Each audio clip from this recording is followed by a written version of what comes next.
What's up, guys? Welcome to the next macro call. I got me and Mr. Isaac the Chick Newton. Sun's out, guns out. Isaac, how you doing, man? Bro, I'm doing well. Just hanging Just out. holding Also, the I'd weight like of the to.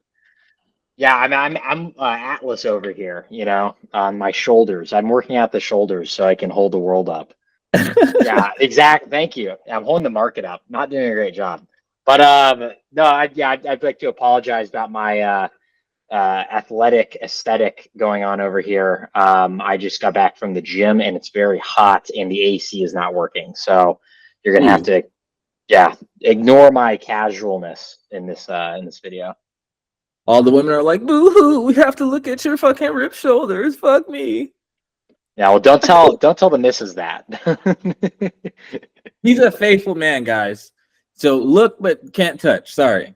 All right. So in today's episode, guys, we're going to dive into the CPI report. We're going to go over some Bitcoin and crypto data per usual and just give you our overview of the markets and kind of where we see things headed in the short and the long term. Few things have changed. I wish JT was on because we kind of disagree. Now that the CPI reports came out, we kind of disagree on when we think the Fed is going to start to lower rates. But we'll jump into that. Isaac, you ready to hop in? I'm ready. Let's hop in. Let's do it. All right, guys. Per usual, we're going to start from the top down. The Fed is still offloading junk bonds. Look at that. The disparity is just growing wider and wider. I remember when we were way up here. Seems like yesterday. The M2 money supply is still just kind of consolidating, which is kind of weird, but you know, everything's weird at this point. We got gold just hit another new all-time high, which is weird because inflation, relatively speaking, has been dropping. So markets are just like trying to confuse everybody. S&P hit another all-time high. We're on the monthly chart. Let's kind of go down to the weekly so we can get a better view. We got the Dow pretty much near all-time highs. Look like it's starting to come down here. It might go right back up. You know, only time will tell. Same with the NASDAQ. Apple is consolidating near all-time high levels. However, we are under the 62 EMA and our 200-day moving average. And you've seen that every time we've got under it, there's been like some pretty good whips to the downside. So it looks like it's coming back up to retest the 62 and the 200 as resistance and go back down. But you never know. They could just wake up tomorrow and be like, oh, let's take $300 billion and buy back some more of our stock. They could very well do that. Going on to crypto, you got Bitcoin chilling at near all-time high levels. We are a week away from the halving, give or take. It's supposed to happen on 420, maybe 419. I hope it happens on 420. That would be pretty iconic to talk about historically to my kids. I think that personally, I'm gonna put a line here.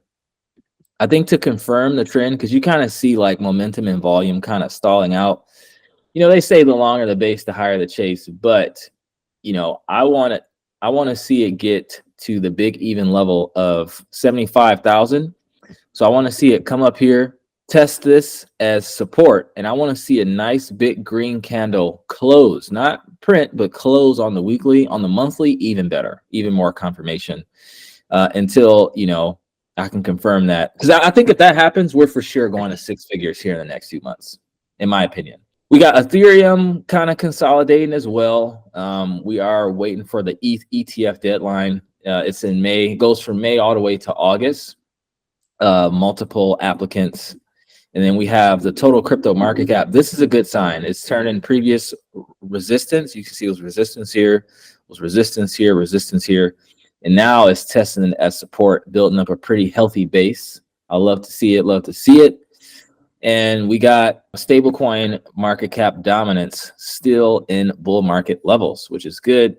This just means that people are selling their stables into altcoins or Bitcoin. And man, I just always have to pull up this Pendle chart. We made this video back in November when it was at around, what, 50, 60 cents. And this was just a great call we made. It hit my first take profit level. And my next ones are kind of just going up here. And I think we'll hit all of them.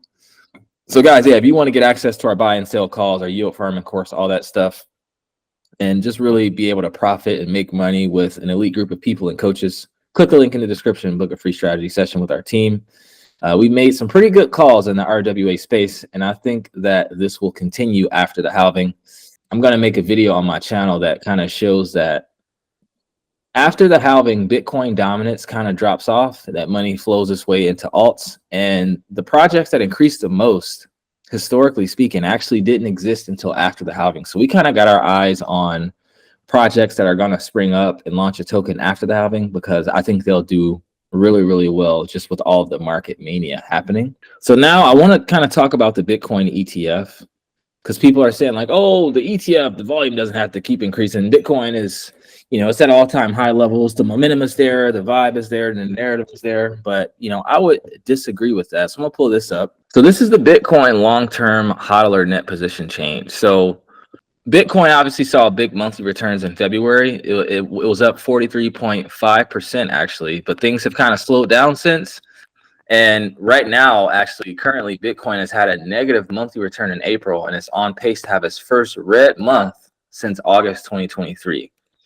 Now, historically, there's a dip after the halving because it's kind of like a buy the rumor, sell the news kind of thing. So I'm not, getting too caught up in the swings of that. But one of the biggest reasons is that, long-term holders are actually starting to take profits. So the long-term holder position change is this red line, and you can see that they've been selling, right? And, can't really blame them. People take profits. People have been waiting for Bitcoin to get up this high. You probably had a lot of people who bought at the last market top, and when Bitcoin dropped again and it went back up, people are just like, fuck this. Like, there are still people out here who don't think that crypto is a legit thing, but I would just say keep calm and hodl. If we look here, this is the Bitcoin spot ETF total cumulative flow. So we can see that it was rising exponentially since the launch, and it's kind of started to slow down, and this coincides with Bitcoin's price kind of starting to consolidate. But I do think after the halving that there will be another large accumulation phase. And if we look here, you can see that people are still selling GBTC. The CEO came and spoke, and he said like it's kind of reaching the equilibrium. I don't think so, because their price is still way higher than the fees from all the other ETFs. So, we're still seeing a positive, but, it's obviously slowed way down. Like, we went from BlackRock buying 4,500 on the 5th to now 296, 1,486 on the 10th. We're shooting this on, today is the 11th. So I'll say it again, if we don't see a pickup in the ETF, buying, at the end of the day, markets are supply and demand. And if the supply isn't getting bought up, demand isn't there, prices are going to roll over. I think we might go back down to, 55, 60K, 65K before the halving, before we take off. Fear and greed. Sometimes you got to get that fear back in before people can get greedy again. Well, I would say that I believe that Hong Kong is expected to approve their Bitcoin ETF next week. Okay. So, and there's a lot of other ETFs that are going to be getting approved soon, and that should just, again, make it easier and easier for overseas institutions to begin to invest more heavily into Bitcoin. April historically is a really good month for the markets. So it is a little bit unfortunate, I feel, that we are like a third of the way through, over a third of the way through, and markets don't seem to be doing what I want them to do. But I would say with next week's Hong Kong ETF approval, there's a schedule too of like a few other ETFs that should be getting approved in the next like month or two. You would not want to be out of the market, I would say, long term here. A lot of people might be taking profits just because we reached new all-time high. And I think that the revised CME is scaring a lot of people into pushing back their projections of when they think rates are going to be getting cut. And that's causing a lot of market uncertainty. But Bitcoin specifically, outside of the overall equities market, has a lot going for it right now. And there's going to be a lot of upward pressure. I agree with that. Yeah, you guys definitely want to keep your long-term hats on. You got to keep in mind that throughout bull markets, Bitcoin and Ethereum on its way to all-time highs, they have 25, 30% drops like multiple times within a cycle. So when in doubt, zoom out, guys. This is a story of adoption, time in the market versus trying to time the market. Like if you're a trader and you put in the work to, master that skill, great for you. But I would also even recommend having a hodl bag that you don't touch for a while, not just for tax purposes, but just because I think we talked about this on a previous episode. The best performing portfolios are from people who passed away and they sent it to someone else for an inheritance. The second best portfolios are portfolios from people who forgot they had an account. So sometimes it's good to go with the statistics and, play the game of probability. So yeah, I agree with Isaac. You definitely want to be in the market at this time, not financial advice. So now let's talk about the CPI report, because, I feel like that's a big reason why markets have been correcting. We are on the Bank of International Settlements website, looking through the CPI report. Just came out yesterday. And, we've talked about this a lot. It measures the change in prices for everyday things like housing, clothes, and food, et cetera, et cetera. So last month, it rose 0.4%, which is higher than expected. And year over year, inflation stands at 3.5%. As you can see that right here. Now, this is now the 36th consecutive month with inflation above 3% and the second straight monthly increase, right? Big gulp right there. So I think this recent data, and Isaac, let me know what you think. I know JT would disagree, but I think this recent data highlights that inflation is still a problem. We've been saying inflation is sticky. And I think interest rates are probably going to stay high a little longer than we expected. Like a lot of people are calling for rates to drop in June. I think on our last call, that was like 47%. That's down to like 17. JT was saying he thinks it's going to happen in July, because if they do it sooner than that, inflation will come roaring back. And if they do it later than that, people are going to think like, oh, they're just trying to, basically make the election more favorable. But to be honest, like with this, I think they have to keep rates high a little bit longer just so that inflation doesn't come roaring back. And for me, I'm glad, because, historically speaking, like we said, when they drop rates, it's because something's breaking. This time it'll be to prevent something from breaking. But what do you think, Isaac? Where do you see the Fed doing with rates with this recent report? Well, I think when it comes to, I guess, whether it's going to be in July, whether it's going to be later in September or something like that, if you look at the CME, right now, the May probability is no rate cuts, essentially 95% chance of no rate cuts. June is, I believe, also pretty high, no rate cuts. I think it's like in the, like 76% chance, no rate cuts. July is the first month where it's kind of a coin flip on whether we're going to see rate cuts or not, based on, of course, like the CME, probability. So, whatever that's worth, and it's worth a lot. It's worth quite a bit. So I would say July is like a pretty good shot. We could see that. And then we're back to, September. It's now more likely, the first month where it's officially more likely that we will see rate cuts than not see rate cuts. And I think that these are all subject to change. The change is if CPI reports come out next month and they show that inflation is, ticking up a little bit more, now these projections change. And maybe July, instead of being a 52% chance of no rate cuts, it becomes a 70% chance of no rate cuts. And then our first rate cut gets pushed back, even further. So it's a question of where is CPI going to be? I think it's pretty clear that the Fed believes that we have some level of sticky inflation. I think that that's pretty obvious that is the case. And that is going to adjust when they believe it's appropriate to cut rates or not. My thoughts on whether CPI or whether inflation is sticky or not, there's a certain level of it where, yes, there's obviously something that is not yet correcting. I still am of the opinion, though, that most of inflation was likely caused by supply chain disruption and a sudden increase in demand that was created by an increase in consumer savings that occurred during COVID. I'm still of the opinion that explanation explains a large portion of inflation. That, and I think we talked to this on previous, I want to say podcasts, previous shows here, where we saw that, COVID hits, we see a sudden drop in consumer spending, suppliers adjust, and, you see a drop in production. But the government still gives people checks, and we're still supporting with like really high unemployment benefits. We're supporting people who are out of work. Savings rates go up during this period. And then once COVID restrictions are lifted, there's a sudden influx of consumer demand where people start spending all their savings on things, and there is not a concurrent increase in production. So there's a lagging effect. This lagging effect caused prices to spike after COVID.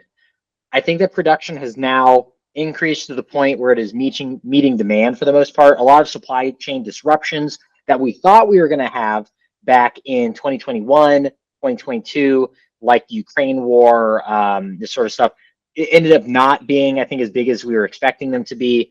Still bad, but they're not as big as we expect them to be. I think the markets have adjusted to it. And I would say that most of that inflation is basically gone. What is causing this sticky inflation? That's a good question. I don't know. So, I can explain what I just explained, but what's caused the sticky inflation? JT would probably have a good synopsis of it. Well, what's his stance? Is his stance we have sticky inflation, or what does he think? I'm not sure, man. I didn't get to talk to him before he headed out, but I'm sure next week he'll be able to jump on and we'll be able to reconvene there. I think one thing I feel like he would say, and I guess I would kind of echo that same sentiment, is just go by the data. Like, he still thinks rates are going to get cut by July. I think we'll go out to September, but like you said, if the CPI report comes out next month and it's better, that could change.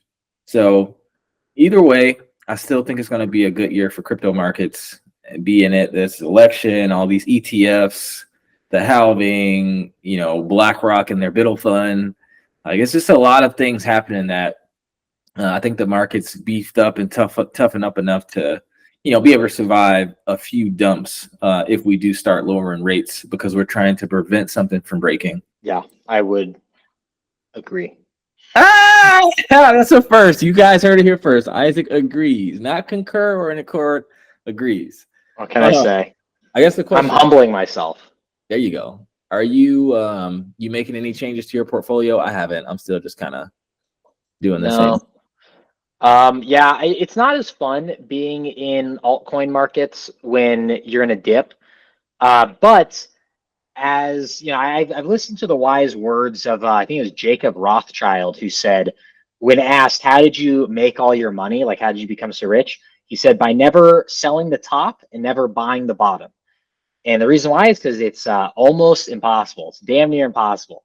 So if your long-term, projection is that whatever assets you're in are going to go up, you can survive certain dips. Crypto is peculiar though, because you buy stocks and you're like, oh no, my stocks went down 5%. Like, this sucks. I'm really sad about this. But if you're in crypto, especially if you're heavy in crypto, your assets could drop 30% within a week, and that doesn't feel good. So it's definitely, what'd you say? Or a day. Or a day. Yeah, or a day. It's not fun. It's not fun. And I would say that if you're somebody who is prone to like mania, like spouts of depression, maybe diversify your portfolio with some more risk-off assets. But if if you want to make a lot of money, not financial advice, I guess I'm supposed to say, crypto is a great way to do that, because with every 30% dip, there's also a good chance of a 30% or more rise within a year. APR is usually a lot higher. You just got to survive the dips. Yeah, I just thought of a good analogy, and we'll close it out here. The stock market is kind of like getting on a merry-go-round while it's moving. Like, it moves kind of slow. You can grab the pole, you can hop on, but trying to buy the bottoms and sell the tops in crypto is kind of like getting on a roller coaster as it's moving full speed. You kind of got to be on or off, just be along for the ride and get off once it's done, versus trying to, do all this trading. Not saying it's impossible, but just a lot harder to jump on a moving roller coaster than a merry-go-round. Yeah, no, I would completely agree with that. I think that that's why, almost for my personal sanity, if I have like a longer term asset choice, investment, I don't check it on the daily. I don't have a tab that has the price of it all the time. You better make me. I know. Well, hey, it's hard. I don't do that with everything. If it's like a meme coin, or I'm like, I'm in something where I don't have like a long-term investment into it, I got that on the tab. I got alerts going, yada, yada. But like for things like Bitcoin, I don't need to know if my Bitcoin portfolio just dropped like 15%. I don't need to know that, because I think Bitcoin's going to go to 100K.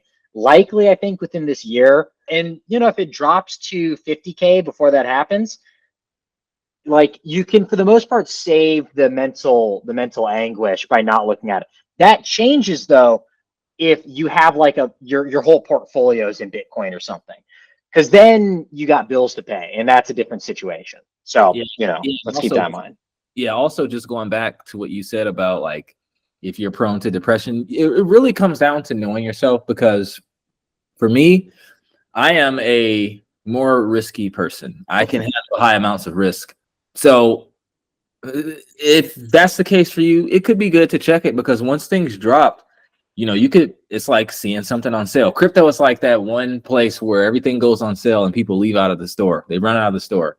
So, you know, sometimes it's good to check it to see if it's a buying opportunity. But if it stresses you out, just set up a dollar cost averaging strategy that says, hey, when I paid every 2 weeks, I put this much in, or, you know, once a month or whatever it is. Because if you're attached to what the current results are, it's only going to be a headache for you. Like Isaac said, can't handle the heat, stay out the kitchen, but keep that pot boiling though. All right. Because when the noodle's ready, you're going to eat good. This is like, the analogy is just building on itself right now. Well, guys, if you're still watching this far, we thank you. If you got value, consider subscribing, drop a like, drop a comment, share with a friend. Keep your long-term hats on, guys. It's going to be a good year. Again, not financial advice, but we'll see y'all next week with another update, and we'll see if anything changes. Peace Peace out. out. That was good, like, synchronicity that we said at the same time.